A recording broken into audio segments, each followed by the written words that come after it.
Bonjour, je m'appelle Betsabé. Aujourd'hui, peu de personnes connaissent leur histoire, leurs origines, et moi la première. J'ai décidé de commencer ce que j'appelle une grande aventure, comprendre les pierres de la ville de mon enfance. Ce podcast est le témoignage de mes diverses rencontres auprès de passionnés d'histoire et de professionnels qui nous transportent dans le passé. Et toutes ces histoires commencent par « Il était une fois, dis non ».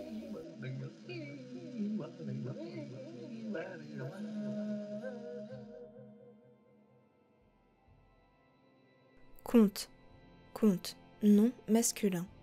Récit de faits, d'aventures imaginaires, destinés à distraire. Synonyme, histoire, récit.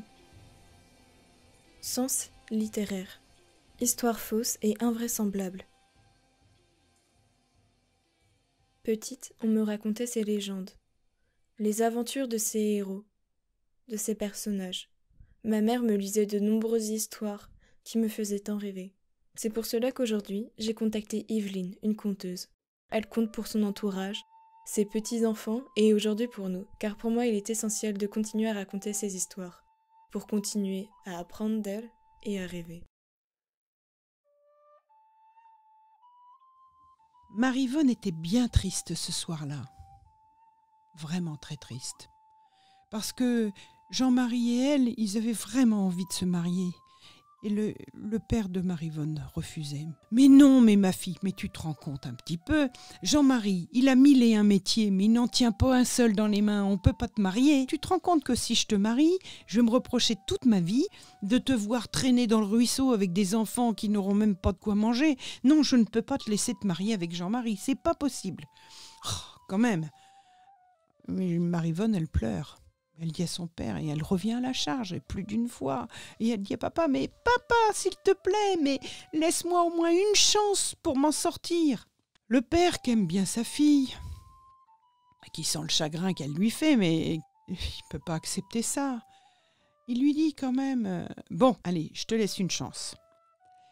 Ça n'a rien à voir, mais si tu arrives à me fabriquer quelque chose, là je vais à la veillée de Noël, quand je vais revenir, si tu as réussi à me fabriquer quelque chose qui se mange, qui est blanc comme la neige, qui craque d'ailleurs comme nos chaussons sur la neige quand on marche, et puis qui est doré sur l'extérieur, t'auras ton Jean-Marie. » Bien, le père s'en va. Et puis Marie-Vonne reste dans le coin, elle réfléchit. C'est de la nourriture, elle va au garde-manger. Dans le garde-manger, il y a juste un sac de sarrasin. Alors avec ça, forcément, elle n'a pas beaucoup de chance de faire quelque chose de blanc. Et puis, un petit peu de beurre, c'est tout. Oh, c'est pas une solution, ça va pas le faire. Oh, je suis fichue. Et elle se met à pleurer. Puis elle se dit, non, allez, je vais pas pleurer. Ça suffit. Je vais aller faire le ménage, ça va me défouler, et puis je vais peut-être trouver la solution en cours de route. Je crois bien qu'il n'y aura que le bon Dieu pour m'aider, mais bon, tant pis. Allez hop, c'est parti. Et elle astique la maison de droite, de gauche, ça brille, les sols sont propres, toutes les plats de cuivre sont brillants à l'excès, tout est parfait, nickel. Et elle ne trouve toujours pas de solution. Et puis tout d'un coup, elle entend frapper. Elle ouvre. Bon, elle ne voit rien. Elle baisse la tête. Oh, un petit cognot, un tout petit enfant, tout sale, tout plein de gourmes, les cheveux collés. Ça, les grelottes, il est bleu, le pauvre petit bonhomme. Oh là là, elle n'écoute plus que son cœur. Elle prend le petit bonhomme, elle lui dit, rentre, tu vas pas rester dehors, viens vite, je vais te faire une bonne fouée, et puis je vais te faire une galette. Allez, hop. Et elle l'installe sur la chaise, elle lui met une bonne couverture sur les épaules, et puis elle prépare une galette. Une belle galette bien ronde, bien remplie et tout, avec une petite noix de beurre par là-dessus, que je te plie ça en 4 et que je te la donne. Et elle regarde le petit bonhomme qui mange. C'est tellement joli, un petit garçon contenté. Alors le petit bonhomme, il se régale, il a des bons yeux. Et puis elle lui dit, c'est pas le tout, mais une fois que tu vas avoir fini de manger ta galette, moi je vais te faire un bon bain bien chaud et là tu vas voir. Ça, tu vas te prendre ton bain. tu vas être tout propre et moi j'irai te chercher une chemise de nuit de quand j'étais petite, ça devrait t'aller. » Alors, elle lui prépare un bain. Pendant qu'il se lave, elle va chercher la chemise de nuit et puis une bonne serviette pour le sécher. Et quand il sort de là, il se sèche tout plein partout. Et puis, il enfile cette robe de chambre. Oh, il est quand même beaucoup plus beau. Les cheveux ne sont plus collés, le visage est propre, les petites joues sont bien rebondies, elles ont une belle couleur rosée. Oh, ça fait plaisir à voir.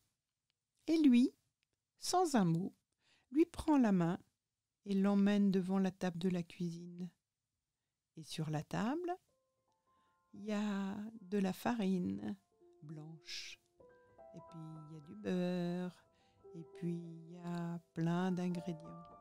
Et alors il lui montre comment faire la farine, un petit peu d'eau, du sel, je te mélange ça, je te fais une boule, j'aplatis ça, et je te mets ça dans l'eau bouillante et ploup, ça remonte.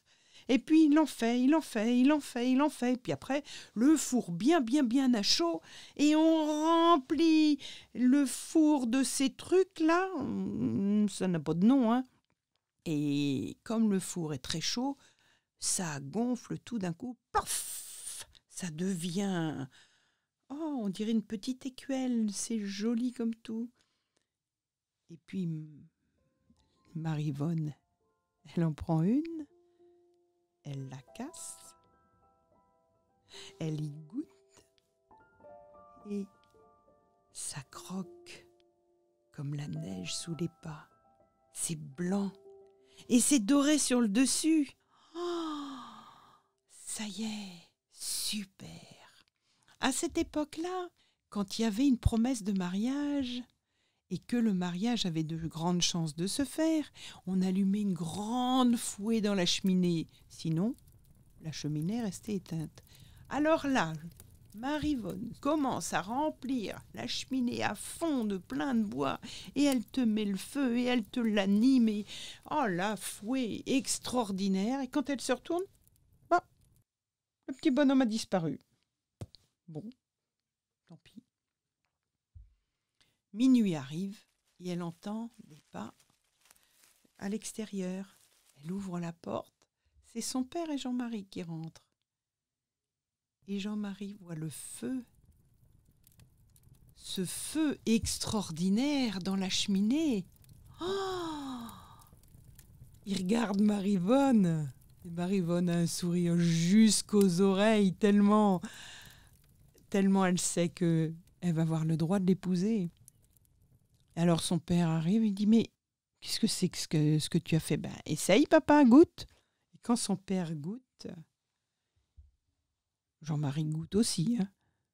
Et elle aussi, elle en profite un petit peu quand même. Hein. Le père la regarde et lui dit « Bravo ma fille, tu vas pouvoir l'épouser ton Jean-Marie. » « Mais comment on va appeler ça ?»